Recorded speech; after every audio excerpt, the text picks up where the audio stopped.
Another top 10 of music gems from 1992. Let's get started then. At number 10 is History by Loudon Wainwright III. Now this genre of music is not one of my most favourites, but I have become very partial to Loudon Wainwright III. I think it's because the songs are full of joy and humour, and he has a sort of whimsical delivery, and I just like the stories in the lyrics. So that's why this is in at 10. The highlights: Talking New Bob Dylan, Men, A Father and a Son, and Sometimes I Forget.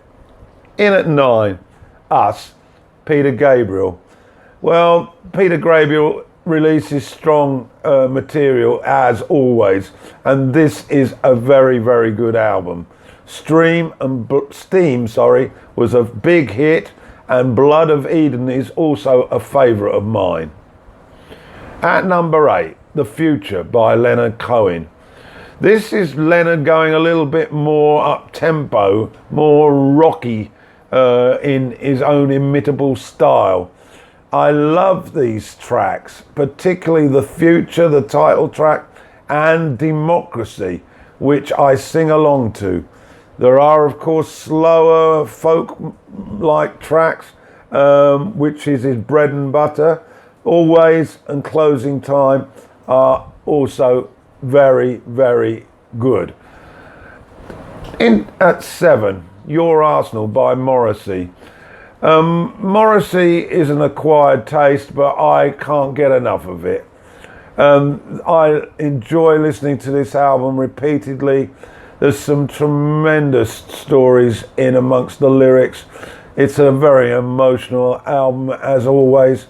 National Front Disco, which I like, caused a bit of a controversy when it was released. We'll Let You Know is tearful. I Know It's Gonna Happen, and Seasick Yet Still Docked are my favourites. At number 6, Inner Revolution by Adrian Belew. Now, Adrian Belew, of course, has worked with Talking Heads and King Crimson, but he also likes making his own records, and he is certainly innovative, and he does take risks. There are strong Beatles elements to his songs, and he also seems to be influenced a little bit by Jeff Lynne. My favourites on this are I Walk Alone, Standing in the Shadow, Birds, and This Is What I Believe In. Nice album. At 5, talking of Talking Heads, it's David Byrne, Ooh-Ho. Great rhythmic tracks here, Hanging Upside Down, Girls on My Mind. And of course, he always chimes in with these world music selections like the Cowboy Mambo. You must be Brazilian. At 4, Paul Weller, his first solo offering. Some strong stuff to get him started on his solo career. Bull Rush, Round and Round, and The Strange Museum are my top tracks on this album. At number 3 is Erotica by Madonna. When this album came out, it seemed to be always in the car on cassette. I played it to death. I love every track, but if I was to pick some standouts, it's got to be the title track, In This Life, which I love, and the ballad Rain with that tremendous video, and finally Deeper and Deeper, which I think you can interpret what that's about. Madonna, Erotica. At number 2 is the artist formerly known as Prince, or as I like to call him, Prince and the New Power Generation. And there's some great tracks on here. Funky at his best. Sexy MF,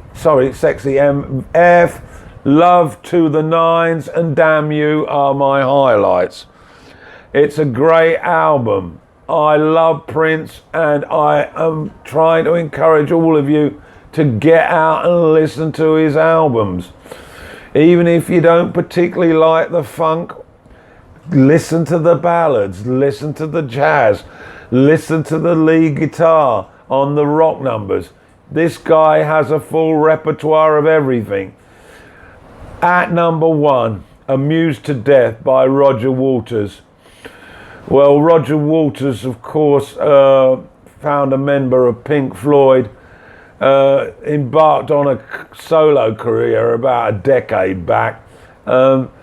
This is by far his best solo offering, and it is absolutely awesome. It's a parody on death, of course, through war, through politics, through many aspects of our technological age. The top tracks are Watching TV, Late Home Tonight, What God Wants, Perfect Sense, and the title track, Amused to Death. Roger invited in Jeff Beck to play guitar on this album, and of course he delivers in spades. It's a tremendous piece of work, so please get to listen to it. Roger Waters, Amused to Death.